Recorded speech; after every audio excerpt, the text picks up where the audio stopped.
dari Ibu Jini. Nah, ini untuk sudden deafness, kan dari informasi yang telah disampaikan, harus segera ditangani, nih dokter. Nah, apakah ada batas maksimalnya, berapa hari penanganannya supaya tidak tambah parah nih dokter? Ya, kalau dari literatur, dari research yang ada, kita dikasih waktu 2 minggu dari awal onset. Jadi kalau bisa ditangani dalam 2 minggu dari awal onset. Gitu ya. Terapinya harus mulai dari 2 minggu awal onset. Lebih baik memang lebih cepat lebih baik. Artinya kalau dalam 72 jam itu bisa diatasi segera, maka outcome yang tadi kita harapkan juga bisa tercapai gitu ya. Jadi misalnya 72 jam sudah kita obati gitu misalnya ya berarti memang bisa membaik dengan sempurna gitu ya. Nah, semakin kita mendelay untuk outcome-nya juga akan semakin berkurang apa yang mau kita capai. Tadi contoh misalnya dalam 2 minggu setelah onset baru mau diobati ya 50-50 bisa membaik bisa tidak. Tapi kalau dalam kurang dari 2 minggu diobati mungkin bisa 87% bisa baik. Ya, baik. Kira-kira itu Mbak. Ya, dokter. Jadi harus segera mungkin ya untuk penanganannya. Kalau bisa sebelum 72 jam tadi, gitu. Ya. Selanjutnya, Mbak Tri. Ya, ini dari Ibu Meta Dewi Wong di Zoom. Siang dok, izin bertanya. Mertua perempuan saya pendengarannya sudah sulit mendengar akibat terlalu banyak obat-obatan yang diminum. Apa bisa diobatin? Terima kasih dok.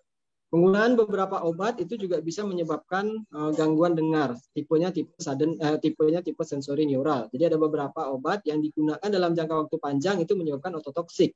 Contohnya obat-obatan misalnya hipertensi, furosemid misalnya ya, atau NSAID, beberapa NSAID atau anti nyeri itu juga bisa menyebabkan hal tersebut. Antibiotik misalnya juga bisa menyebabkan beberapa antibiotik juga bisa menyebabkan gangguan dengar gitu ya. Jadi memang penggunaan obat tertentu dalam jangka waktu panjang bisa juga mempengaruhi saraf pendengarannya sehingga pendengarannya turun gitu. Nah, sayangnya kalau memang itu tipenya adalah sensori neural, maka sulit untuk diperbaiki sensori neuralnya ya. Kan nggak mungkin juga saya minta pasiennya atau minta orang tersebut untuk berhenti meminum obat tersebut karena memang juga dibutuhkan kan untuk misalnya sakit jantungnya, hipertensinya, DM-nya gitu memang jauh lebih penting. Misalnya TB gitu ya, obat-obat TB itu memang harus diminum terus gitu ya. Jadi memang harus dinilai case by case gitu ya. Nggak mungkin saya suruh berhenti semua minum obatnya, nggak mungkin juga. Di sisi lain memang pendengarannya akan terganggu gitu ya. Nah, kalau sudah sensori neural, maka biasanya gangguannya permanen. Maka pilihannya adalah rehabilitasi dengan alat bantu dengar. Baik. Ya. Cukup jelas ya rasanya pertanyaan jawaban dari Dr. Rangga. Ada pertanyaan lagi, Mas Aras? Ya, kalau ini ada pertanyaan lanjutan dari Dr. Megawati. Di sini ingin bertanya, bagaimana pemilihan alat bantu dengar yang cocok untuk seorang anak usia 8 tahun dengan sudden deaf agar tetap normal kembali, dokter. Terima kasih. Ya, untuk gangguan dengar pada anak ya, ini penting ya, sebetulnya ini penting materi yang juga nanti mungkin sudah dibahas sama Abdi sebelumnya ya, karena saya sudah pernah lihat materinya itu. Jadi anak dengan gangguan dengar itu sangat menyebabkan dampak sosial yang cukup besar ya. Karena pertama, anak itu bicara dengan mencontoh. Kalau nggak ada input dia mencontoh, dia nggak akan pernah bisa bicara. Sehingga dampak sosial ke depannya itu pasti terganggu. Dia akan tergantung sekali dengan orang tuanya atau orang di sekitarnya, nggak bisa mandiri. Itu yang pertama. Dari burden of illness-nya begitu. Yang kedua, karena ini masih panjang usianya, karena memang masih kecil, masih muda, maka pemilihan alat bantu yang tepat itu memberikan outcome yang baik. Karena kalau memang dia profound, jauh pendengarannya, alat bantunya pasti harus di atas itu dB-nya. Sementara di lain pihak, dB yang tinggi itu juga bisa menyebabkan noise induced hearing loss juga gitu. Jadi bolak-balik gitu ya. Jadi kalau disuruh pilih pakai yang mana, saya pilih cochlear implant. Ya, pakainya cochlear implant, Bu ya. Jadi langsung dimasukkan implan itu ke dalam cochlear. Outcome-nya jauh lebih baik dan bisa bertahan jauh lebih lama dan efek yang ditimbulkan tidak seberat kalau memang pakai alat bantu dengar yang cukup tinggi desibelnya gitu kira-kira. Tapi memang kehambatannya adalah satu, memerlukan tindakan operatif, yang kedua memerlukan biaya yang cukup besar gitu. Tapi menurut saya itu sepadan gitu ya, sepadan dengan outcome yang akan dihasilkan. Karena kalau memang itu bisa baik pendengarannya, anaknya bisa mandiri sehingga tidak tergantung dengan orang tua, tidak tergantung dengan lingkungan, bisa bekerja, bisa belajar dengan baik gitu kira-kira. Tapi kalau memang itu nggak bisa, maka saran saya pilih alat bantu dengar yang benar-benar baik gitu untuk pendengaran yang sesuai dengan derajat gangguan dengarnya. Harusnya tidak beli sembarangan alat tersebut. Pergi misalnya ke beberapa tempat, contohnya misal ke Abdi gitu ya, salah satunya untuk fitting gitu ya, fitting yang benar, fitting yang baik, kontrol rutin bisa 6 bulan sekali untuk alat bantu dengarnya. Kira-kira itu. Baik, terima kasih banyak dokter untuk jawabannya atas pertanyaan dari dokter Megawati. Gimana nih Mbak Tri? Ada pertanyaan lagi? Ini ada pertanyaan lagi, dokter, dari Ibu Desi Andriani. Siang dok, izin bertanya. Bagaimana cara yang tepat untuk mengedukasi masyarakat secara umum terkait penanganan secara dini gejala sudden death? Itu dok. Ya, edukasinya memang harus familiar dengan kondisi saat ini ya. Jadi siapapun yang mengetahui gejala soal sudden death harus menyebarluaskan informasi ini ke orang-orang tertentu gitu ya, atau ke media-media atau perkumpulan tertentu misalnya, atau memang ada yang mengeluh hal tersebut, kita harus jelaskan bahwa memang ini suatu sudden death gitu ya. Jadi memang edukasinya penting untuk menghindari outcome yang buruk. Jadi kalau sekarang nih teman-teman yang ada di grup atau webinar ini sudah mengetahui gejalanya, kalau bisa disosialisasikan gitu dan jangan diabaikan kalau orang datang dengan keluhan atau mengeluh dengan keluhan yang sama seperti ini. Contoh misalnya gangguan dengarnya tadi secara tiba-tiba pada satu telinga seringnya gitu ya, kurang dari 72 jam atau dalam 72 jam awal tanpa penyebab yang jelas, tidak ada tanda-tanda infeksi, tidak ada tanda-tanda trauma gitu ya. Jadi memang kalau ada hal tersebut segera aja periksa supaya kita bisa mengekskludkan bahwa ini benar atau sudden sensory atau bukan. Jadi bagi yang sudah mengetahui gejala ini untuk disebarluaskan. Dan kalau memang ada yang bertanya atau berkonsultasi, tolong dijelaskan bahwa itu suatu tanda sudden sensory neural. Ya, memang tujuan akhirnya diharapkan dari media ini, dari pertemuan kita kali ini, lebih banyak orang yang tahu soal sudden death, sehingga lebih banyak informasi yang menyebar soal ini, gitu kira-kira. Iya, baik. Terima kasih dokter untuk jawabannya. Rasanya sudah tidak ada lagi. Oh, ini masih ada. Masih ada satu lagi pertanyaan. Mungkin ini terakhir ya, dok ya? Boleh, silakan.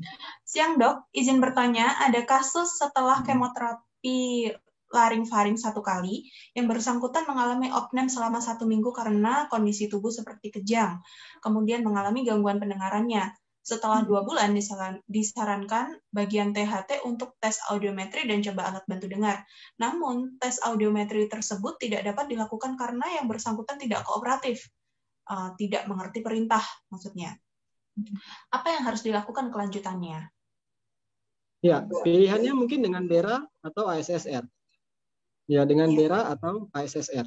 Ya, kalau audiometri memang harus kondisi sadar, pasiennya harus dalam kondisi yang paham terhadap instruksi. Contoh misalnya anak kan juga nggak bisa tuh paham terhadap instruksi dan tidak bisa diam kan gitu ya. Karena pemeriksaan ini menuntut konsentrasi dan kondisi pasien yang cukup baik gitu. Sehingga kalau tidak bisa, maka syaratnya adalah pemeriksaan BERA dilanjutkan dengan ASSR. BERA untuk mengetahui topografi atau kelainannya, yang kemudian dilanjutkan dengan ASSR untuk mengetahui derajat gangguan dengarnya. Kira-kira itu solusinya.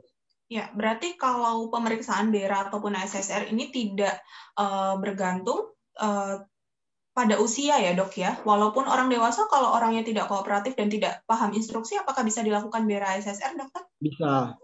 Bisa ya? Ya, prinsipnya adalah jika tidak bisa memahami instruksi dan pasiennya tidak kooperatif, maka disarankan untuk tes BERA ASSR ya, Ibu ya. Dari Abdi Semarang. Teman-teman Abdi dokter. Oh ya. Iya. Ada lagi, Mbak Saras, pertanyaan yang masuk? Cek yang dari Facebook juga ya, dok ya? cek Iya, kembali. rasanya nggak ada pertanyaan lagi ya, Mbak Saras ya? Ya, mungkin masih dipikirkan ya oleh Bapak dan Ibu. Sebenarnya Ya, topik menarik sekali ya Mbak Tri ya, tentang sudden deafness ini. Sesuatu yang memang benar-benar sering kita abaikan. Padahal sebenarnya kalau sudah dirasakan gejala-gejala seperti yang tadi dokter Angga sampaikan, itu kalau bisa sebelum 72 jam itu langsung periksa aja ke dokter THT. Seperti itu. iya. Jadi memang sering sekali orang yang mengalami sudden deafness ini mengabaikan atau nunggu aja dulu. Oh ini paling cuman sehari kayak gitu ya dok ya, sering terjadinya. Begitu. Lalu setelah berbulan-bulan dan merasa ini udah nggak bisa nih, ini harus mulai konsul. Datang ketika waktunya sudah sangat terlambat untuk diterapi dan mengharapkan hasil yang optimal dari terapinya seperti itu ya dok ya. Jadi memang ini penting sekali bahwa diketahui bahwa semua orang punya resiko mengalaminya karena sampai sekarang tidak tahu 90% ya tadi ya dok ya, tidak diketahui penyebabnya ya dok. Jadi semua orang bisa aja mengalaminya dan kalau memang ada gejala memang harus baiknya langsung datang untuk mencari pertolongan seperti itu ya dok ya. Ya, itu lebih baik. Ya, ya mungkin itu yang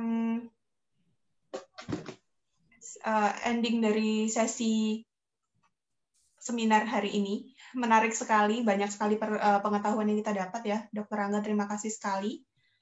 Terima kasih banyak. Terima kasih juga Mbak Tri, Mbak Sarah sudah dibantu.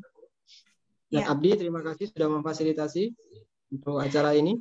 Semoga bisa banyak materi lagi yang menarik lainnya untuk diedukasi kepada masyarakat, Mas.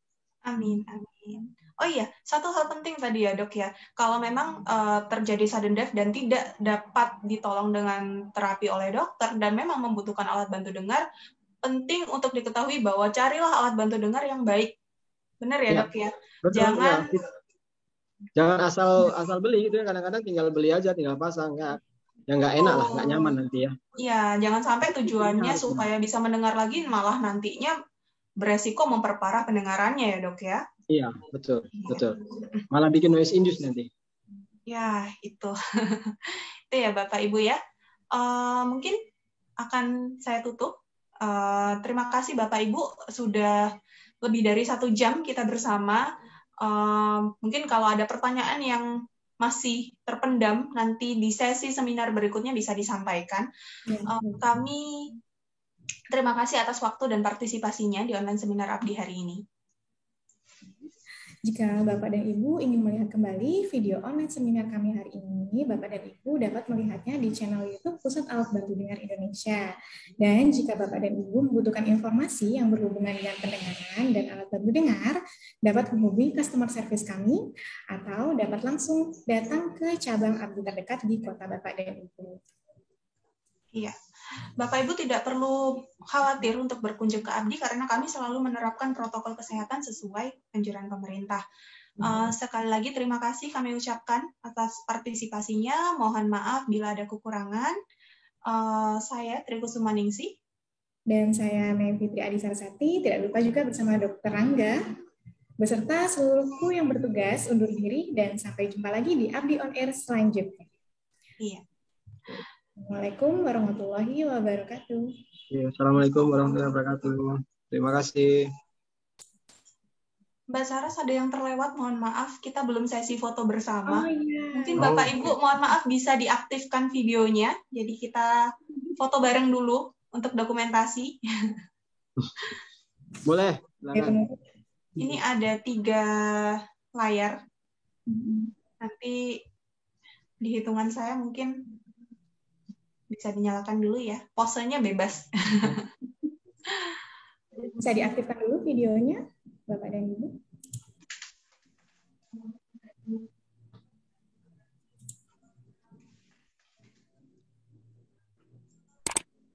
Di hitungan 1, 2, 3 pose ya.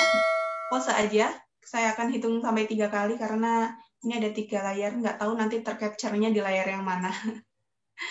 Ya. 1, 2, 3. 1, 2, 3. 1, 2, 3. Iya. Oke. Terima kasih banyak Bapak Terima Ibu. kasih. Semoga sehat selalu semuanya. Kami undur diri dulu. Terima kasih banyak. Selamat siang. Assalamualaikum warahmatullahi wabarakatuh. Waalaikumsalam warahmatullahi wabarakatuh.